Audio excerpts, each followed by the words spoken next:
Hello friend, स्वागत है आप सभी का अपने यूट्यूब चैनल आद्या स्टडी एकेडमी में।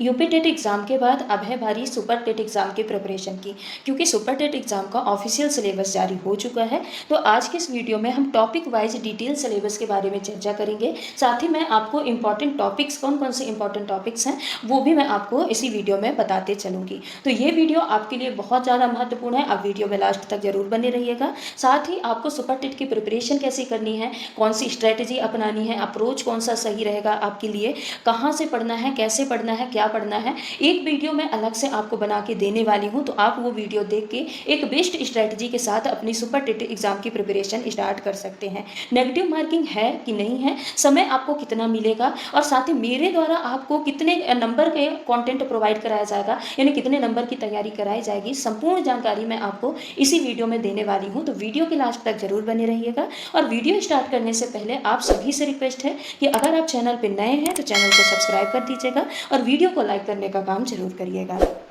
अगर हम यूपी सुपर टेट एग्ज़ाम के पैटर्न की बात करें तो यहाँ पे टोटल कितने नंबर का पेपर होता है, यहाँ पे 150 अंक का पेपर होता है, जहाँ पे 150 क्वेश्चन भी होते हैं। जो टाइम है आपका 2.5 घंटे या फिर 150 मिलने वाला है, और कोई भी नेगेटिव मार्किंग नहीं होती। लेकिन नेगेटिव मार्किंग नहीं होने का मतलब ये नहीं है कि आप तुक्का लगा के एग्ज़ाम क्लियर कर सकते हैं। यहाँ पे तुक्के का कोई भी कॉन्सेप्ट नहीं है। अच्छे खासे लेवल का प्रश्न आते हैं, अच्छे खासे लेवल का पेपर आपका सेट किया जाता है। इसीलिए आपको एक बेस्ट तैयारी करनी पड़ेगी, अच्छे से तैयारी करनी पड़ेगी। नेगेटिव मार्किंग भले नहीं है, लेकिन तुक्के से यहाँ पे आपका काम नहीं बनेगा।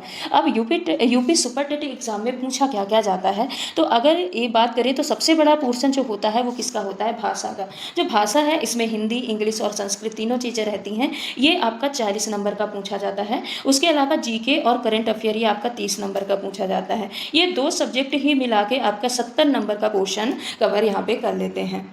उसके अलावा मैथ 20 नंबर की आएगी, साइंस 10 नंबर की पूछी जाएगी, ईवीएस जिसमें सोशल साइंस भी इंक्लूडेड रहता है ये भी 10 नंबर का पूछा जाएगा, शिक्षण कौशल ये 10 नंबर का पूछा जाएगा, बाल मनोविज्ञान ये भी 10 नंबर का पूछा जाएगा, जीवन कौशल या फिर प्रबंधन अभिवृत्ति ये भी 10 नंबर की पूछी जाएगी, लॉजिकल रीजनिंग आपकी 5 नंबर की रहेगी, और सूचना तकनीकी ये भी 5 नंबर की पूछी जाएगी। टोटल सब्जेक्ट मिला के आपके 150 प्रश्न और 150 अंक के पूछे जाते हैं।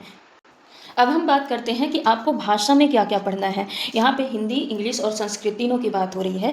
तो इसमें दो पोर्शन, आपके 3 पोर्शन में बटा होता है। एक होता है व्याकरण वाला पोर्शन, एक यह है व्याकरण वाला आपका पोर्शन, दूसरा गद्यांश पद्यांश, और तीसरा आपका लिटरेचर। तो व्याकरण में आपको क्या पढ़ना है, वर्णमाला पढ़ना है, संधि पढ़ना है, समास पढ़ना है, रस, छंद, अलंकार, संज्ञा, सर्वनाम, विशेषण, क्रिया, अव्यय, लिंग, वचन, कारक, उपसर्ग प्रत्यय, पर्यायवाची, विलोम, मुहावरे और लोकोक्ति। आपको व्याकरण में इतने टॉपिक कवर करने हैं। बाकी आपको गद्यांश और पद्यांश पढ़ना है, और लिटरेचर में आपको प्रमुख लेखक और उनकी रचनाएं पढ़ के जाना है। और ये आपका 40 नंबर का पोर्शन है, इसलिए इसको आपको अच्छे से तैयार करके जाना है। व्याकरण में आपको अच्छे से यहाँ पे फोकस करना है। उसके अलावा आपको मैथ में क्या क्या पढ़ना है, तो numerical ability and mathematical operations, decimal and place value पढ़ना है, फ्रैक्शन पढ़ना है, simple and compound interest, profit and loss, percentage, unitary method, general algebra. ये आपके महत्वपूर्ण मैथ के टॉपिक हैं जिनको आपको पढ़ के जाना है। और इसके अलावा ratio and proportion, general geometry and statics के कुछ आपको क्वेश्चन, कुछ आपको टॉपिक्स पढ़ के जाना है। साइंस में आपको क्या क्या पढ़ना है, तो साइंस में गति, बल और ऊर्जा पढ़ के जाना है, दूरी और प्रकाश और ध्वनि के बारे में पढ़ के जाना है। प्रकाश में मेनली आपको मिरर पढ़ना है और लेंस पढ़ के जाना है। यहाँ पे क्या पढ़ना है, मिरर और लेंस पढ़ के जाना है। जीवों की दुनिया ये आपका बायोलॉजी वाला टॉपिक हो जाता है, तो ये आपको कवर करके जाना है। दैनिक जीवन में विज्ञान के क्या क्या उपयोग होते हैं, ये एक अलग से टॉपिक ही है कि दैनिक जीवन में विज्ञान, तो आपको इसको अच्छे से पढ़ के जाना है। इससे अच्छे खासे नंबर में क्वेश्चन पूछे जाते हैं। मानव शरीर, स्वास्थ्य, स्वच्छता एवं पोषण। अब मानव शरीर में पूरा ह्यूमन फिजियोलॉजी आ जाएगा। इसमें सारे जितने भी सिस्टम होते हैं, जैसे एक्सक्रीटरी सिस्टम है, रेस्पिरेटरी सिस्टम है, सर्कुलेटरी सिस्टम है, यहाँ पे आपको सारे सिस्टम पढ़ के जाना है। उसके अलावा स्वास्थ्य में आपको बैक्टीरिया से होने वाले रोग, वायरस से होने वाले रोग, फंगस और प्रोटोजोआ से होने वाले रोग, इनको मुख्यतः आपको पढ़ के जाना है। और साथ ही पोषण में क्या आ जाएगा, carbohydrate, protein, vitamin, fat, minerals, ये सारी चीज़ें आपके पोषण के अंतर्गत आ जाएंगी। तो ये एक अपने आप में ही एक बड़ा टॉपिक है, आपको इसको पढ़ के जाना है। साथ ही पर्यावरण एवं प्राकृतिक संसाधन जो होते हैं आपको वो पढ़ के जाना है। पदार्थ एवं पदार्थ की अवस्थाएं, अब यहाँ पे सॉलिड, लिक्विड, गैसेस, ये अवस्थाएं जो होती हैं इनको पढ़ के जाना है। ये कैसे आपस में एक्सचेंज करती हैं, इनको हम बोलते क्या हैं, सारा आपको डिटेल यहाँ पे पढ़ के जाना है। 10 नंबर का पोर्शन है, आपको इसको अच्छे से पढ़ के जाना है। उसके अलावा ईवीएस में आपको पृथ्वी की संरचना, नदियाँ, पर्वत, महाद्वीप, महासागर और जीव पढ़ के जाना है। सौर मंडल पढ़ के जाना है। भारतीय भूगोल पढ़ के जाना है। यातायात एवं सड़क सुरक्षा, भारतीय अर्थव्यवस्था एवं चुनौतियाँ, हमारी संस्कृति, विरासत और पर्यावरण संरक्षण। ये कुछ महत्वपूर्ण टॉपिक हैं ईवीएस वाले में, जो कि आपको पढ़ के जाना है, ईवीएस के सेक्शन में, जो कि आपको पढ़ के जाना है। एक चीज़ और आप ध्यान रखिएगा कि जो आप ईवीएस में पढ़ेंगे ना, ये आपकी जीके और करंट अफेयर नहीं, जीके वाले पोर्शन में आपको काफ़ी सिमिलरिटी देखने को मिलेगी, क्योंकि यहाँ पे आपका सोशल साइंस और जो आपका ज्योग्राफी वाले जो कुछ टॉपिक हैं वो यहाँ पे इंक्लूडेड रहते हैं।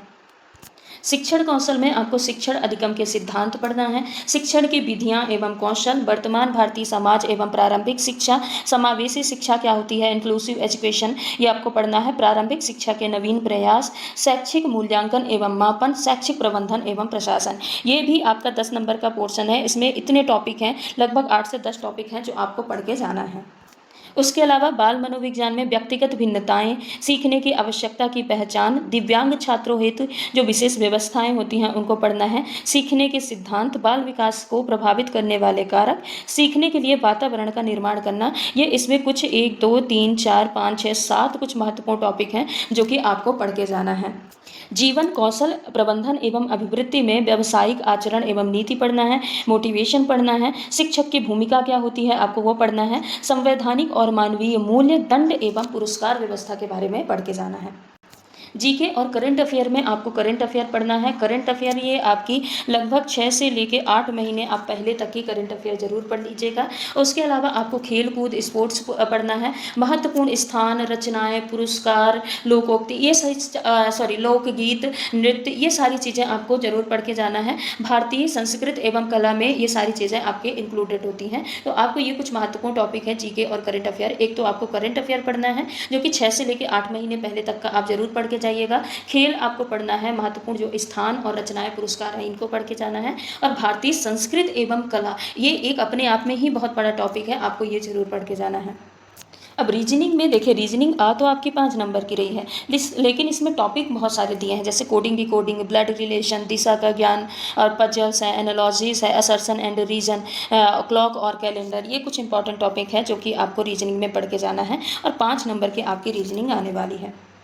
इंफॉर्मेशन टेक्नोलॉजी में शिक्षण कौशल के विकास में सूचना तकनीकी, कंप्यूटर, इंटरनेट और स्मार्टफोन की बेसिक जानकारी, शिक्षण में उपयोगी डिजिटल ऐप्स, ये कुछ इंपॉर्टेंट टॉपिक्स हैं जो आपको इंफॉर्मेशन टेक्नोलॉजी में पढ़ के जाना है, और ये भी आपका 5 नंबर का पोर्शन है। तो ये रहे कुछ महत्वपूर्ण टॉपिक कि मैथ में कौन कौन से टॉपिक आने हैं, साथ ही भाषा में आपको क्या क्या पढ़ के जाना है, साइंस में क्या पढ़ के जाना है, ईवीएस में क्या पढ़ के जाना है, उसके अलावा जो सीडीपी वाले पोर्शन है इसमें आपको क्या क्या पढ़ के जाना है, उसके अलावा आपको रीजनिंग और इंफॉर्मेशन टेक्नोलॉजी में क्या क्या पढ़ के जाना है। मैंने सारे इंपॉर्टेंट टॉपिक्स आपको यहाँ पे बता दिए हैं। आपको इतना तो सिलेबस कंप्लीट करके ही जाना है। मैक्सिमम आपका जो क्वेश्चन है यहीं से बनने वाले हैं, सिलेबस से बाहर कुछ भी नहीं जाएगा, इसलिए सबसे पहले आपको सिलेबस कंप्लीट करने में जुट जाना है। अभी भी पर्याप्त आपके पास टाइम है, आप अच्छे से तैयारी कर सकते हैं। साथ ही मेरे द्वारा आपको साइंस के अलावा ईवीएस की कंप्लीट तैयारी यहाँ पे इसी यूट्यूब चैनल आद्या स्टडी एकेडमी में कराई जाएगी। बड़ी सेशन, बड़ी क्लासेस नहीं रहेंगी, छोटी छोटी क्लासेस, मुश्किल से 15 से लेके 20 मिनट की सेशन क्लासेस आपको प्रोवाइड कराई जाएंगी, जहाँ पे इम्पॉर्टेंट आपको नॉलेज, इंपॉर्टेंट जो जो आपके एग्जाम में पूछा जाता है वही कॉन्टेंट आपको प्रोवाइड कराया जाएगा। क्लासेस भले ही छोटी होंगी, 15 से 20 मिनट की होंगी, लेकिन उसमें कॉन्टेंट भरपूर रहेगा। क्लास के आप टाइम ड्यूरेशन पे मत जाइएगा, कंटेंट आपको इतना मिलेगा ना कि आपके एग्जाम तक आपका पूरा सिलेबस कंप्लीट हो जाएगा, और साथ ही हम क्वेश्चन की प्रैक्टिस भी करेंगे और प्रीवियस ईयर क्वेश्चन की भी प्रैक्टिस आपको यहाँ से कराई जाएगी। तो ये रही कुछ जानकारी जो आप तक साझा करनी थी। बाकी आज के इस वीडियो को हम यहीं पे समाप्त करते हैं, मिलते हैं अगले वीडियो में। तब तक के लिए अगर आप चैनल पर नए हैं तो चैनल को सब्सक्राइब कर लीजिएगा, वीडियो को लाइक करके बेल आइकन को भी हिट कर दीजिएगा, ताकि कोई भी वीडियो अपलोड की जाए, कोई भी जानकारी आप तक साझा की जाए तो उसका नोटिफिकेशन आप तक सबसे पहले पहुंच पाए। धन्यवाद।